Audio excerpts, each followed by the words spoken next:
on va montrer et on va casser et tout ce qu'on peut voir qui rappelle la France, on va le faire. Alors ils s'en sont pris à Auchan, mais c'est un peu paradoxal aussi parce que là je comprends pas trop, mais Casino n'a pas été touché, par exemple. Canal+ n'a pas été touché. Voilà, donc je me dis peut-être que là, il se disait si on touche Canal, on n'aura plus la télé, on n'aura plus les novellas, etc. Certes, mais n'empêche que Canal est aussi représente la France indirectement, comme Auchan, comme Casino, etc. Donc voilà. Mais donc les enseignes ont été touchées, mais une chose, et là-dessus je tiens à apporter une précision, c'est que aucun ressortissant, à ma connaissance, aucun ressortissant français n'a été agressé, n'a été interpellé, n'a eu à se plaindre durant ces manifestations d'une attaque physique à son encontre parce qu'il était français. Et ça, je tiens à le souligner, c'est quelque chose d'important. Je pense que le peuple sénégalais, et pour ça je le remercie, fait le distinguo entre la France en tant qu'État et le peuple français, c'est-à-dire nous qui vivons ici, qui menons une vie, je dirais, sans prétention, qui chercheront au contraire à se fondre dans la population, eh ben ils font le distinguo. Et ça, il faut le dire parce que je veux pas qu'il y ait d'amalgame. Les attaques contre la France à travers Auchan, à travers les enseignes, font bien le distinguo, n'ont rien à voir avec les attaques. Il n'y a eu aucune attaque contre les ressortissants français, et ça il faut le préciser, et je tiens à le préciser durant cette vidéo. Voilà.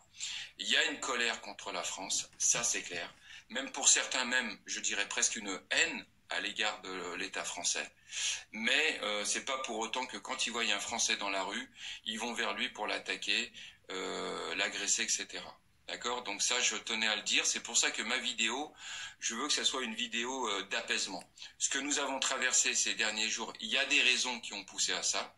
Est-ce que je m'inquiète pour l'avenir du pays?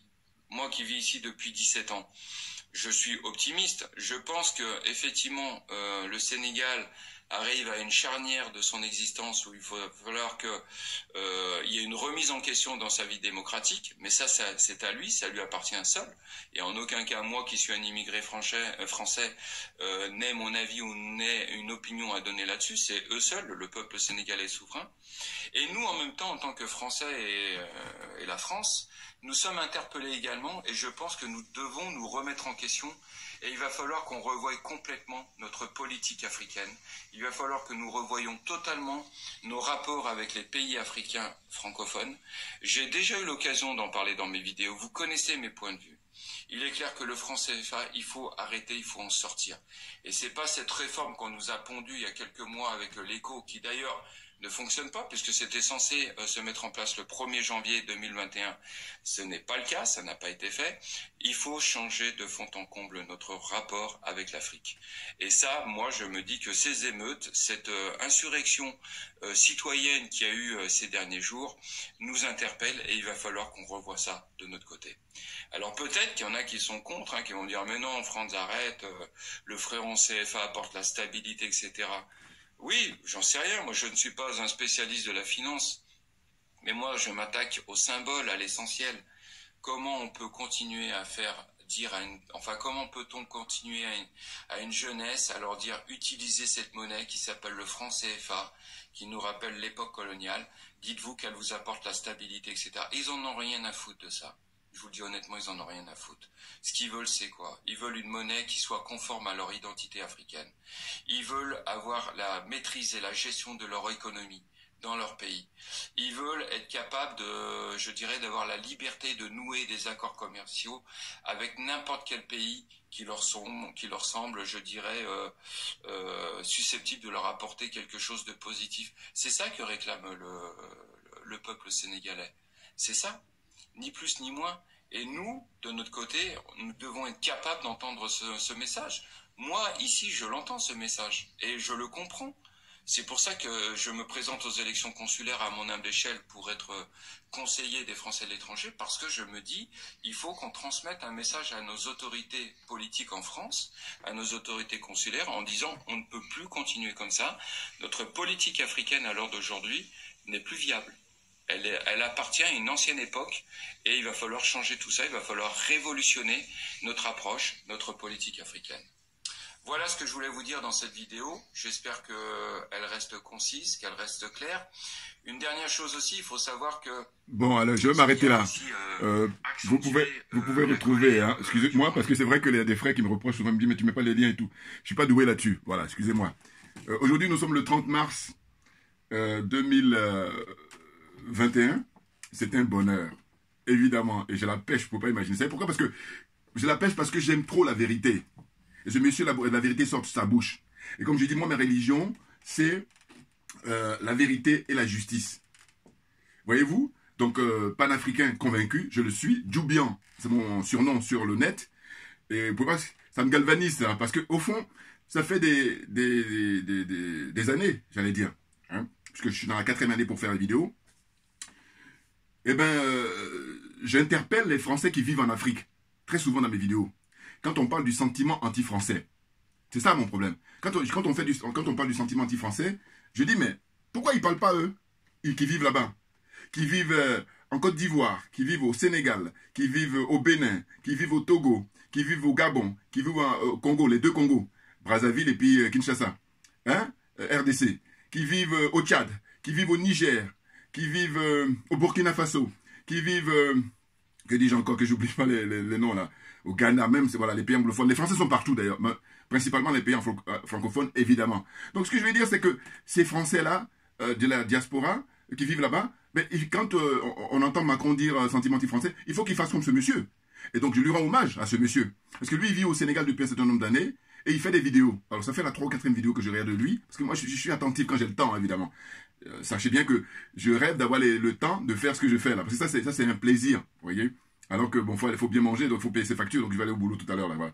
Bon, mais cela dit, ça va venir, parce que je suis optimiste par nature. Hein, et puis, qui cherche trouve, comme on dit. Bon, donc au fond, d'ailleurs, si parmi vous il y a des gens qui savent faire les montages, parce que moi mon problème c'est, voilà, je fais du brut, et puis après s'il y a quelqu'un qui est spécialiste pour faire les montages, voilà, faire des montages, et puis ça va être beaucoup plus intéressant, évidemment, parce que ce que je fais là c'est du brut, et puis vous êtes indulgent à me regarder, parce que c'est pas toujours évident. Au fond, moi je vais à l'essentiel par contre. Ah bah oui, hein, parce que je dis, il y a des gens qui ont l'armada, tout ce que vous voulez, tout, mais ils tournent autour du pot. Non, non, non. Donc, ceux qui me suivent, ils savent très bien que soit je sais pas, et puis là je ne fais pas de malin. Mais une fois que je sais, je ne vais pas tourner autour du pot. Droit au but, voilà. Un peu le slogan des Marseillais là. Droit au but, c'est tout. Et surtout quand on a du recul, quand on a les connaissances, pourquoi on va perdre du temps? N'importe quoi, j'ai pas envie de participer à ça, moi. C'est ce que j'appelle l'escroquerie morale. Donc ce monsieur, il est revenu sur ce qui s'est passé récemment au Sénégal, les manifestations qui ont eu lieu, c'était du jamais vu, c'est inédit. Hein. Et je dois vous dire que Macky Sall, il a les chocottes, il a la frousse, il flippe, mais à mort avec toute son équipe. Hein. Parce que j'ai appris récemment qu'il est en train de négocier avec, bon, pas son cospect directement, mais en tout cas avec des gens et tout ça pour dire, voilà, il faut qu'il bénéficie d'une sortie sans poursuite. Vous vous rendez compte? Et il n'est pas le premier à avoir cette réaction-là. Hein. Je crois que celui du Condé, là, Condé qui est, comment dire, en Guinée, Alpha Condé, pareil. Eux tous, de toute façon. Quand ils veulent se maintenir au pouvoir, c'est parce que quand ils arrivent au pouvoir, ils font n'importe quoi. Et du coup, quand il y a une pression du peuple, ils disent, bon voilà, on veut bien partir, mais à condition que vous garantissez que vous n'allez pas nous poursuivre. Non, mais c'est trop facile, ça. Ah ben oui. Attendez, nous autres, on est dans la démarche de vérité et justice. Donc, il faut que justice soit rendue. Pourquoi? Parce que tu es venu là pour gérer l'intérêt général. Tu es venu là pour gérer l'argent, les biens qui appartiennent à tous les ressortissants du pays. Que ce soit en Côte d'Ivoire, que ce soit au Sénégal, que ce soit au Mali, hein, que ce soit, qu'ils disent encore, au Libéria avec George Weah. Là. Lui, on va faire les comptes après avec Weah. Bon, pour l'instant, aujourd'hui, c'est pas le propos, mais je reviendrai sur lui. Bon, donc, il faut rendre des comptes au peuple. Parce que tu es là juste, tu es un intermédiaire. D'ailleurs, j'ai bien aimé, il y a, comment dire, un jeune homme là, dans une des vidéos, il a dit un truc qui m'a beaucoup plu, il dit Macron, tu es ma prostituée. Voilà, c'est moi qui te paye. Mais c'est ça, en fait. Ben oui, si on dit qu'on est en démocratie, c'est le peuple qui est le patron. Et pas autre chose. N'importe quoi, ces imposteurs là, ces voyous, ces gangsters en col blanc. Ah, moi je fais un plaisir pour vous le dire parce que qui peut me démontrer le contraire? J'en reviens encore, les nègres de Maison, ce sont d'abord, hein, en priorité, tous les dirigeants africains francophones. Et puis ceux aussi anglophones ou lusophones, tout ce que vous voulez, mais qui sont soumis à l'Occident. Ce sont les nègres des maisons, c'est tout. Hein? Les pères de l'indépendance, ils sont à l'opposé. Voilà. C'est-à-dire les Modibo Keïta, les Patrice Lumumba, les Kwame Nkrumah, les Ahmed Sékou Touré, les Barthélemy Bokanda, les Là, vous savez très bien, les panels que je cite habituellement, hein, pour les retrouver sur Internet aussi. Bon. Donc, en gros, c'est pour dire quoi? C'est pour dire que, au fond, ce monsieur, ce qu'il vient de faire là, je voudrais que tous les Français qui vivent là-bas en Afrique fassent la même chose. Et qu'on ne me dise pas que non, moi, j'ai pas de blog. C'est pas la question. Parce qu'en réalité, l'heure est grave. Qui ne dit rien consent. C'est-à-dire qu'au fond, vous, le fait que vous faites un silence, mais c'est que vous êtes d'accord, vous êtes dans la combine. C'est clair. Hein? Parce que l'idée, c'est en fait que vous puissiez dire à Macron, non, nous ici on vit bien, et que personne comment on appelle ça, ne nous agresse, on va à la plage, d'ailleurs très souvent, parce que je dis, eux, les Français qui vivent en Afrique, c'est le paradis sur terre. Qui peut me dire le contraire? Alors que nous les Africains qui vivent ici en France, ou en Occident, c'est pas le paradis. Loin de là. Pour ne pas dire pas du tout. Le paradis, c'est l'Afrique. Ah oui, ah oui, ah oui. Et quand je dis ça, c'est parce que il faut être convaincu de ce qu'on dit. Moi, je suis convaincu de ce que je dis. Et je dis, il faut être libre aussi dans la tête. Moi, je suis libre dans la tête. C'est tout ça qui participe à ton épanouissement intellectuel. Et c'est mon cas. Voyez-vous? On fait une comparaison objective des choses. Tous les Français, les Occidentaux qui vivent en Afrique, ils sont au paradis. Et le contraire, c'est que tous les Africains qui vivent en Occident, ce n'est pas le cas. Ou dans les autres pays, hors d'Afrique, ils ne sont pas au paradis. Pourquoi je veux dire? Mais faites une étude. Et là, c'est pareil. J'adore l'étude. C'est les comparatives. On va voir par rapport aux ressortissants. Hein. On prend, par exemple, en France, on prend en Angleterre, on prend en Belgique, on prend aux États-Unis, au Japon, en Russie, où vous voulez. Et puis, on va regarder, par exemple, prenons, allez, on prend 10 Africains en France. Voilà, on va aller plus vite dans mon raisonnement. Et maintenant, dans les 10 Africains, ou si vous voulez 100 Africains. Bon. Et vous allez voir, dans les 100 Africains, quel est leur niveau de vie? Quel est leur train de vie? Voilà.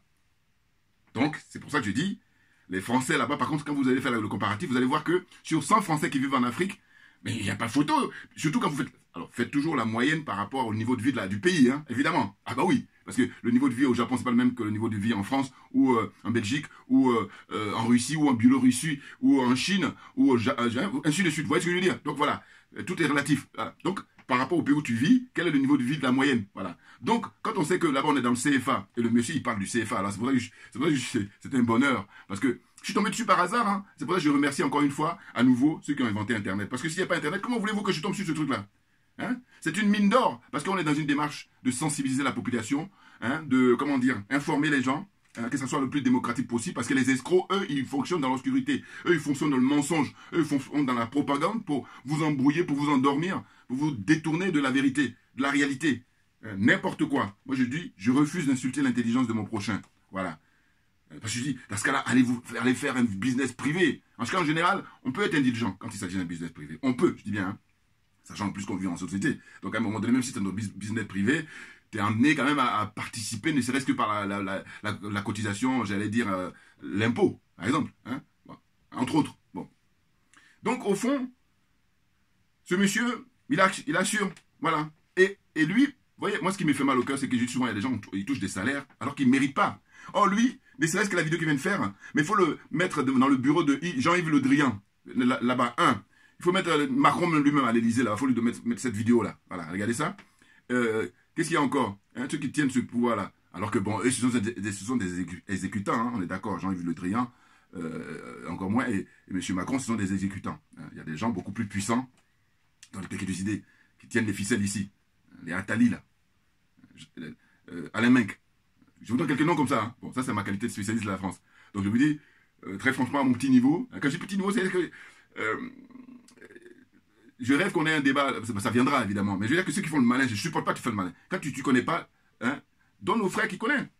Moi je dis, il y a des frères comme ça, Lasconi, balèze, hein, professeur Gomez, n'en parlons pas, qui encore, que je ne veux pas oublier, professeur Oumutoundé, c'est du lourd, c'est du très lourd, qui encore, même Madame Yamb, si récemment elle a fait, comment dire, l'erreur est humaine, voilà, donc c'est à cela j'accorde une circonstance atténuante, voilà. Et j'espère qu'elle va se ressaisir. Parce que c'est une erreur, la vidéo qu'elle a faite sur, comment dire, c'est simple, la dernière vidéo qu'elle a faite qui cartonne d'ailleurs, c'est ça. Je dis, bon, il faut qu'elle réfléchisse là-dessus, c'est très étrange. Ah oui, moi, c'est parce qu'il faut réfléchir, comment ça se fait? Ça ne veut pas dire que je ne veux pas qu'elle cartonne là-dessus. Je suis un de ses défenseurs, donc vous comprenez bien. Par contre, je suis dans un concours d'honnêteté intellectuelle, donc voilà, attention, on ne rigole pas là. Hein. Voilà. Donc, au fond, pour revenir à ce monsieur, je dis, il faut que tous les Français là-bas fassent de même. Pourquoi? Parce que d'une certaine façon, on fait avancer le schmilblick, comme dit l'expression française. Hein? On fait avancer les choses, ou belge, je ne sais plus. Hein?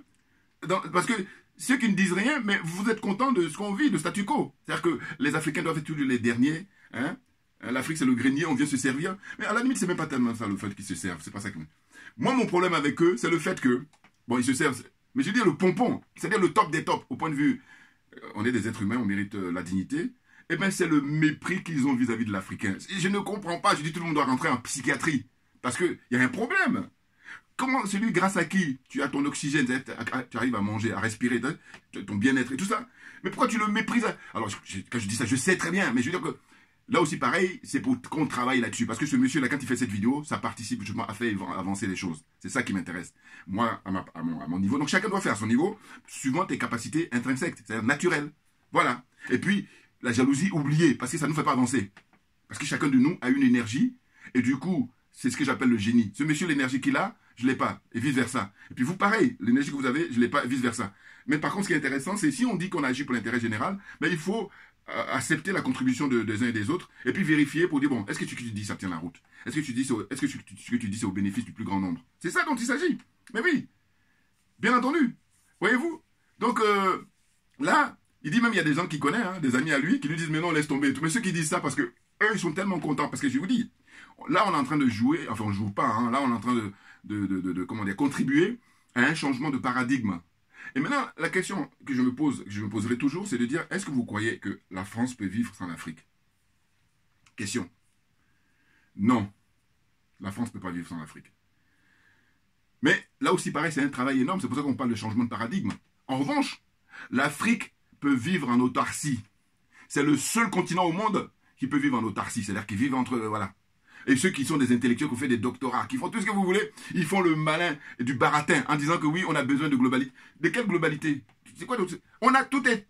En fait, la nature nous a dotés, hein, on est gâtés. Et je n'aime pas aussi l'expression qui consiste à dire, comment il dit ça? C'est un incident géologique, ou bien il dit, c'était un scandale, voilà.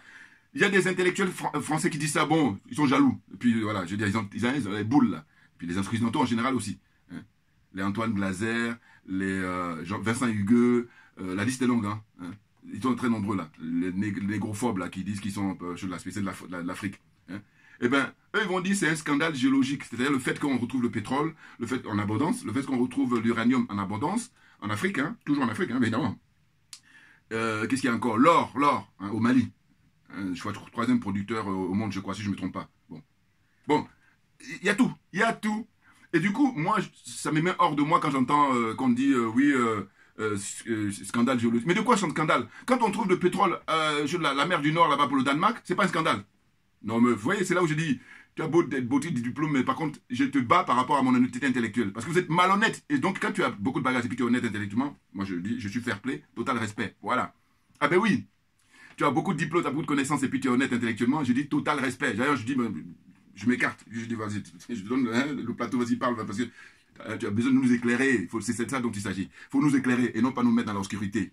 Donc, au fond, je dis, tout ce qu'on trouve en Afrique, mais c'est la nature qui nous a dotés. Il n'y a pas de scandale. Parce que quand on trouve ailleurs, ici en Occident, aux États-Unis, en France, en Angleterre, hein, en Irlande, qu'est-ce qu'il y a encore? En Norvège, en Danemark, tout ce que vous voulez, Suède, tout ça, quand on trouve là-bas, il n'y a pas de scandale. Mais quand on est en Afrique, c'est scandale. Non, mais, vous savez, tout ça participe à broyer notre intellect, à broyer notre morale. Et moi, à mon petit niveau, comme je dis toujours, hein, c'est-à-dire que, parce que j'ai beaucoup de bon sens, et puis je suis animé pour servir l'intérêt général, je suis animé pour le vivre ensemble. Hein, vous voyez, on a une histoire très longue, très vieille avec la France. C'est que ça fait que il faut que des gens comme ça, on puisse les mettre en avant parce que tu sens qu'il est sincère. Et tu sens que lui, c'est un Français du 21e siècle. Et tous ceux qui ne veulent pas s'exprimer, qui savent pourtant beaucoup de choses, même plus que lui, hein, et qui ne s'expriment pas, eux, ils sont des Français du siècle dernier, des siècles derniers. On va dire s'arrêter au 20e siècle. Voilà. Et aujourd'hui, toutes les vidéos que nous faisons, c'est pour justement faire la mise à jour parce que c'est nécessaire. Ah oui, il y a beaucoup trop de retard. Et s'il n'y avait pas de mort, ça va. Oh là, il y a des morts au moment où je parle, là, toutes les minutes. Et ils meurent pourquoi? Parce qu'ils meurent de pauvreté. Mais c'est très grave, on est tous responsables, directement ou indirectement. C'est clair. Surtout quand vous voyez des gens qui savent et puis qui ne disent rien. Hein? Et comme je dis, Tikenja Fakoli, Alpha Blondy, Kofi Olomide, Werrason. Qui encore? Tous les grands artistes africains, là, vous avez des fortunes. Eh bien, si vous n'avez pas le courage qu'a eu le grand frère, l'oncle, Salif Keïta, hein? Je vous dis, je vous encourage à écouter le morceau qu'il a rendu hommage, Salif Keïta, à l'époque, à Metsé Coutouré, qu'il avait adopté. Ça s'appelle Mandjou. Moi, ça me donne des frissons. Rien qu'à en parler, ça me donne des frissons. Écoutez, Mandjou, je chante en mandingue, là. Très, très fort. Donc, si vous n'avez pas le courage qu'a eu Salif Keïta quand il a demandé à Ibeka, hein, de partir, eh bien, donnez l'argent que vous avez. Alors, c'est vrai, quand je dis ça, il y en a qui ça peut scandaliser, mais non, ça n'a pas à vous scandaliser, parce que je suis animé pour dire que, compte tenu de l'histoire de l'Afrique, mais les autres en face, ils font preuve beaucoup plus de solidarité que nous. C'est pour ça qu'on en est là. Et comme j'ai compris, et pourtant c'est pas compliqué. Voilà, c'est ça qui me fatigue aussi. Je me dis, mais pourquoi c'est pas compliqué, puis il n'y a rien qui est fait. Voilà. Quand c'est compliqué, on dit, bon, c'est normal. Non, c'est pas compliqué du tout. Il y a un refus. Alors évidemment, le fond de tout ça, c'est l'aliénation. Hein. Je déplace un peu mon tableau là. Bon. L'aliénation, le complexe, et puis la corruption. Et donc on peut travailler là-dessus. Mais évidemment qu'on peut travailler là-dessus. Il n'y a pas de... Hein, faut y croire. Et c'est possible, il n'y a rien d'extraordinaire là, je veux dire, tout ce que je suis en train de dire. Voyez-vous? Donc là, la vidéo d'aujourd'hui, bon, mais c'était un plaisir, hein, j'ai retrouvé ce monsieur-là. Comme ça faisait tellement longtemps que je demandais à ce que les Français qui vivent en Afrique, mais je dis, mais faites des vidéos pour démentir le mensonge et l'escroquerie, la propagande de Macron.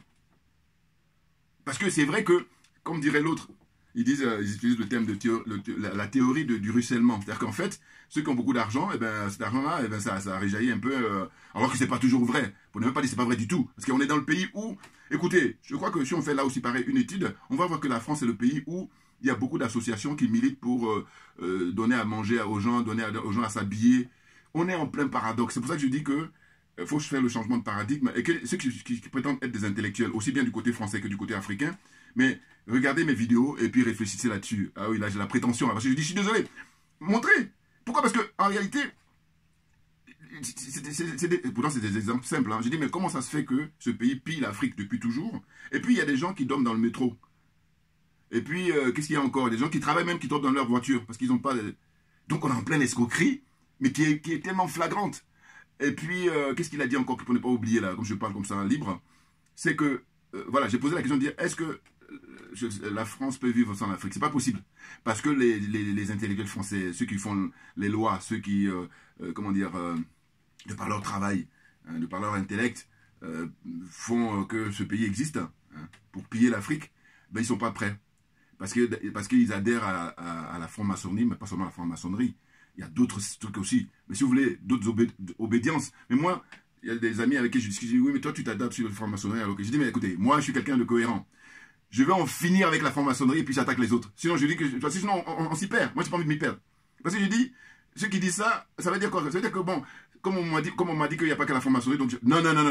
La franc-maçonnerie, donc pion sur rue, on va d'abord balayer ça, mais définitivement, hein, de l'Afrique. Maintenant, je dis, si eux, ils veulent garder ça ici, que ce soit en France, en Angleterre, en Écosse, tout ce que vous voulez, c'est leur problème. Nous, on est Africains, nous avons nos pratiques, pourvu que ces pratiques-là ne soient pas pour nuire à l'être humain. C'est ça qui m'intéresse. Ah ben oui. Parce que, attendez, mais on est sur Terre, pourquoi? Question. Là, on rentre dans la philosophie, là, je ne suis pas très très fort, mais j'ai quand même un petit minimum quand même. Hein. Donc, je vais par là que, voilà, il faut que chacun y trouve son compte. C'est ça dont il s'agit. Et pour le coup, il n'y a pas d'histoire. Il y a des histoires parce qu'il y en a qui jouent les petits malins et qui viennent là, qui s'accaparent la richesse qui appartient à tout le monde. Et puis, ils représentent 0,0001%. Hein? Dans des pays comme la Côte d'Ivoire, où 26 millions d'habitants. Un pays comme le Cameroun, avec 27 millions d'habitants. Paul Biya. D'ailleurs, là, professeur, comment il s'appelle il y a un professeur, là, j'oublie son nom, qui défend Paul Biya. Je reviendrai là-dessus parce que j'ai vu le frère Patrice... comment dire, Patrice Nouma, voilà. Il est aux États-Unis. On se connaît bien. Quand il vivait à Paris, parce qu'il a vécu à Paris un moment avant de partir aux États-Unis. Et quand je regarde de temps en temps, hein, ça dépend des périodes. Il y a des moments où je laisse tomber, et après je reviens. Là, j'ai regardé là hier, et j'étais très content de le retrouver, toujours la pêche. Et il est formidable. Et lui, il milite pour comment on appelle ça, Paul Biya. Toutes ses vidéos. Il est vraiment très concentré. Donc, il a parlé de ce gars-là qui je considère comme un... comment on appelle ça? C'est le chien de garde hein, du parti du Paul Biya. Là. Mais il paraît que lui aussi, après Paul-Éric Kenge, c'est lui qui est le prochain sur la liste. Alors que paradoxalement, lui, c'est vraiment le chien de garde hein, quand vous voyez sur le plateau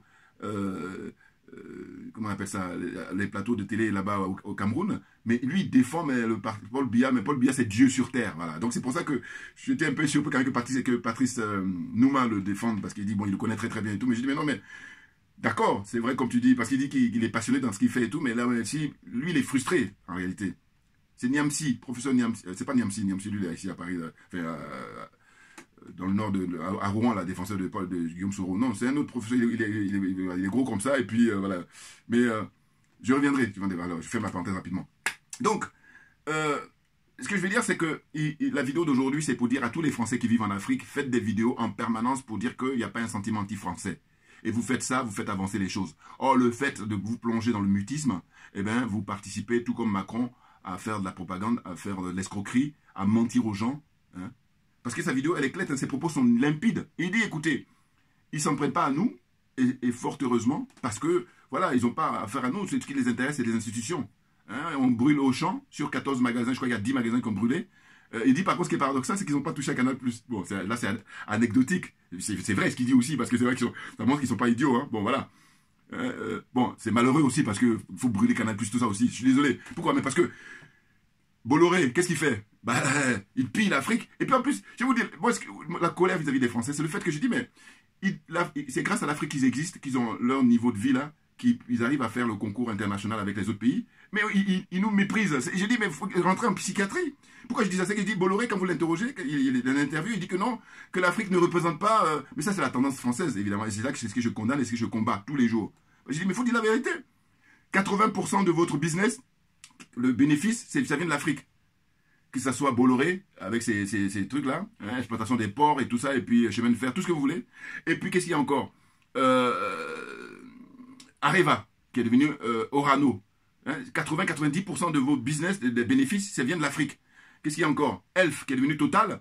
90%, je ne vais pas dire peut-être même 95%, ça vient de l'Afrique. Mais non, quand tu les écoutes dans les interviews, ils disent non, non, non. Alors on me dira, oui, mais c'est normal, parce qu'ils disent la vérité. Oui, mais là, aujourd'hui, à l'heure où on vit, ben, c'est ça que je dis, mais attendez, on n'est plus en 1960 là. Hein, voilà. On est à l'heure des réseaux sociaux, on est à l'heure d'Internet, et que par conséquent, l'information est démocratique. La preuve, je vous apporte mon témoignage. Hein, et puis chacun maintenant va faire aussi pareil, apporter ses commentaires. Voyez-vous? Tout ça, il faut que tous, chacun à son niveau, par rapport à son énergie, fasse ce qu'il peut pour qu'on avance, parce qu'on a un vivre ensemble. Voilà. Donc je tenais à rendre hommage à ce monsieur.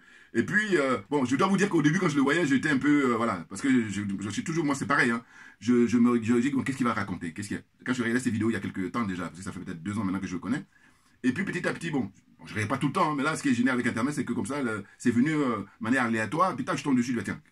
Et puis, il parle d'un sujet qui m'intéresse, mais là, c'est formidable, c'est pour ça que je dis, mais c'est un bonheur. Ah bah oui, attendez, le mec, il parle du CFA, il parle le sentiment anti-français, mais c'est parfait, voilà. Donc, merci à tous, c'était un plaisir. Faites des pouces, hein, partagez au maximum pour qu'un plus grand nombre puisse prendre connaissance, hein, parce que c'est le but, évidemment. Hein, ne gardez pas ça pour vous, parce que ça ne mange pas de pain. Vous envoyez à toutes vos connaissances, et puis évidemment, on n'est pas obligé de regarder, mais au moins, il faut que les gens reçoivent. Voilà. Puis après, on ne regarde pas, mais la première démarche, c'est d'abord envoyer, hein, partager au maximum. Voilà. Donc, vous me retrouvez sur YouTube, vous me retrouvez sur Facebook, et là aussi, pareil, c'est grâce à un frère, à un ami. Sinon, moi-même, j'allais perdre du temps parce que j'ai d'autres préoccupations et tout. Mais lui, il m'a dit, non, non, non, tu ne peux pas rester dans les vestiaires alors qu'on a besoin de toi. Et voilà. Donc, merci beaucoup pour votre attention. Et puis, à très bientôt. On lâche rien. Tous les nègres de maison, on va les pourchasser parce que leur temps est terminé. Maintenant, la place qui est, ceux qui ont droit à la parole, ce sont les panafricains. Ce sont eux qui ont compris. Oui, les panafricains ont compris. Bon, les autres vont comprendre, mais bon, en même temps, ils font exprès. Ceux qui n'ont pas compris réellement, qui est net, je veux bien. Mais il y a des gens qui ont compris, mais ils ne veulent pas. Donc, c'est eux là, je suis j'ai aucune indulgence, voilà, je veux dire. Voilà, pas de temps à perdre. On lâche rien, hein, gardez la pêche, et puis on est ensemble, évidemment. Merci bien pour votre attention.